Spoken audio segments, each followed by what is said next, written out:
एक और विषय जो काफी संवेदनशील है मगर उस पर बहुत चर्चा नहीं होती है, वह है अनौपचारिक रिश्ते जो इस सुंदर उम्र में होते हैं जिसमें हम हैं। अपने बारे में थोड़ी अच्छी बातें कहनी थी। आजकल लोग शारीरिक संबंध बनाते हैं लेकिन इन रिश्तों में ज्यादा भावनाएं नहीं होती। हम इस विषय पर आपकी राय जानना चाहते हैं। अगर लोग अपनी मर्जी से ऐसे रिश्ते बनाते हैं तो क्या ये सही है या ये क्या है? क्या मैं एक चुटकुला सुना सकता हूँ? बिल्कुल, मुझे चुटकुले पसंद हैं। एक मिसेस भाटिया थी। कोई भाटिया तो नहीं है? मैं नाम बदल सकता हूं। एक मिसेस भाटिया थी जिनकी शादी की 50वीं वर्षगांठ थी। वर्षगांठ मनाने के बाद अगले दिन उन्होंने तलाक की अर्जी दे दी। जज ने तलाक की अर्जी देखी। वो एक अच्छी पारिवारिक मित्र भी थी, तो उसने उन्हें बुलाकर पूछा, आप अपने पति को तलाक क्यों देना चाहती हैं? वो इतना प्यारा आदमी है। आप उसे तलाक क्यों देना चाहती हैं? आप किस आधार पर उसे तलाक दे रही हैं? वो बोली, वो मेरे साथ वफादार नहीं रहे, वो मुझे धोखा देते रहे हैं। आप इस नतीजे पर कैसे पहुंची? आपने कल ही शादी की 50वीं वर्षगांठ मनाई थी। कल तक तो आप ठीक थी, फिर क्या हो गया?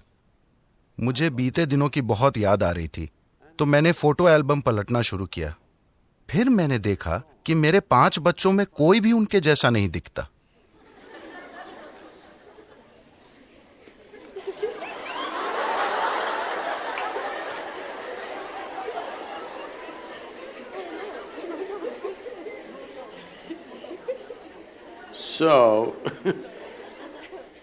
देखिए, अभी क्या आपको याद है कि 10 पीढ़ी पहले आपकी दादी की दादी की दादी कैसी दिखती थी?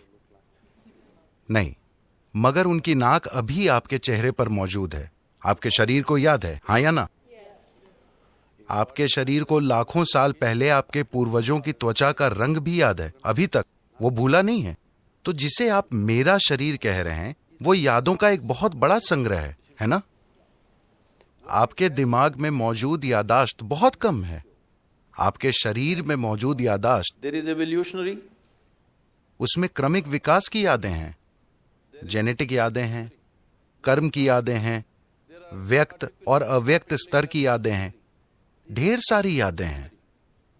आपको लगता है कि अभी आपको चलना आता है, लेकिन ऐसा सिर्फ इसलिए है क्योंकि आपके शरीर ने वो यादाश्त बनाई है। अगर आपका शरीर उसे भूल जाए तो आप चल नहीं पाएंगे। इतनी यादें, आप जो छोटी से छोटी चीज करते हैं, आप जानते हैं कि क्या खाना है क्या नहीं खाना है, उसे मुंह में डालना है कान में नहीं। ये सुनने में अजीब लगता है, लेकिन आप यादों के कारण ही जानते हैं।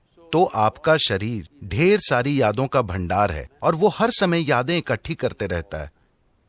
अगर आप यहां से यहां तक चलें तो 50 अलग अलग तरह की हल्की महकें होंगी।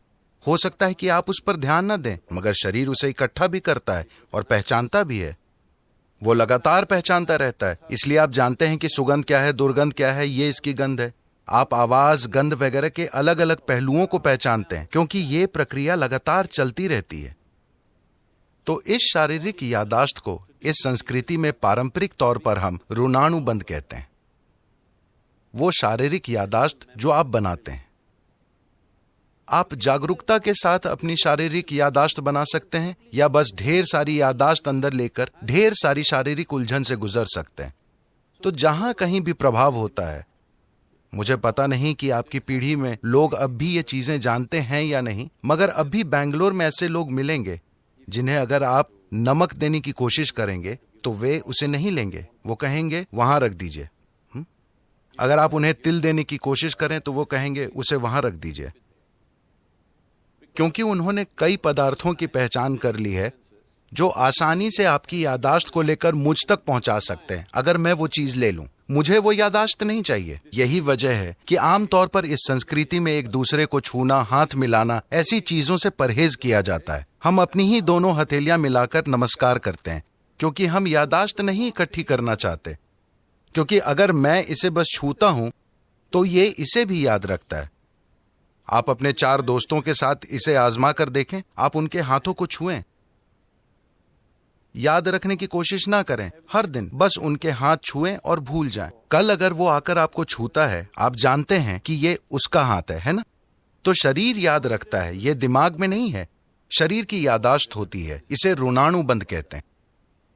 जब यौन संबंध बनते हैं या ऐसी कोई अंतरंगता होती है जिसमें विचार, भावनाएं और शरीर शामिल हों, तो आपके शरीर में जो यादाश्त रह जाती है वो बहुत बड़ी मात्रा में होती है। इसलिए कहा गया है कि आपको इसे जितना हो सके उतना सरल रखना चाहिए। कुछ दूसरे पहलू हैं जहां कुछ तांत्रिक प्रक्रियाओं में ऐसी चीजें होती हैं। वे सालों तक खुद को तैयार करते हैं ताकि शरीर से इतनी दूरी बना ली जाए कि शरीर कहीं से कोई यादाश्त न उठा पाए। इसे एक साधना की तरह किया जाता है, बेलगाम संभोग की तरह नहीं। तो सवाल नैतिकता का नहीं है। सवाल ये है कि आप अपने जीवन में अपने साथ क्या करना चाहते हैं। If you want to be in such a way that अगर आप इस तरह जीना चाहते हैं कि आपके जीवन में आपकी भीतरी बुद्धि सबसे प्रबल चीज हो, आपका भौतिक शरीर नहीं, तो आपको शरीर की यादाश्त को जितना हो सके उतना सरल रखना चाहिए। इसलिए सादा भोजन, लोग बिल्कुल सादा भोजन करते हैं। अब भी मैं दिन में 1 बार भोजन करता हूं और भोजन में सिर्फ एक चीज खाता हूं, 10 नहीं। मैं वो चीजें दूसरे दिन खा लूंगा, मगर आज मैं सिर्फ एक चीज खाऊंगा। क्योंकि काफी फर्क आप आजमा कर देखिए। सिर्फ मेरे कहने पर मत जाइए। खासकर जब आपकी परीक्षा का समय आता है, सादा भोजन कीजिए और देखिए कि उससे कितना फर्क पड़ता है। आपकी बुद्धि कैसे काम करती है, आप कितना सतर्क रहते हैं, सब कुछ। तो आप खुद को क्या बनाना चाहते हैं? आप खुद को एक सेक्सुअल सुपरनोवा बनाना चाहते हैं या कुछ लोगों का ऐसा इरादा हो सकता है, ये उनके ऊपर है। मगर आप अपने जीवन के साथ क्या करना चाहते हैं, ये आपको तय करना होगा। अगर आपने ये तय किया है तो ये बहुत महत्वपूर्ण है कि आप अनजाने में भारी मात्रा में यादें ना इकट्ठी करें, क्योंकि बाद में आप देखेंगे कि आपके लिए शांत और खुश रहना बहुत मुश्किल होगा, चाहे कुछ भी अच्छा हो रहा हो, क्योंकि शरीर में उलझन भरी यादें मौजूद हैं।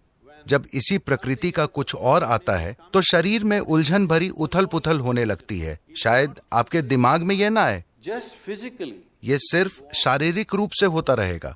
तो ये चुनाव आपको करना है। ये नैतिकता का सवाल नहीं है, ये सवाल है समझदारी से जीने का।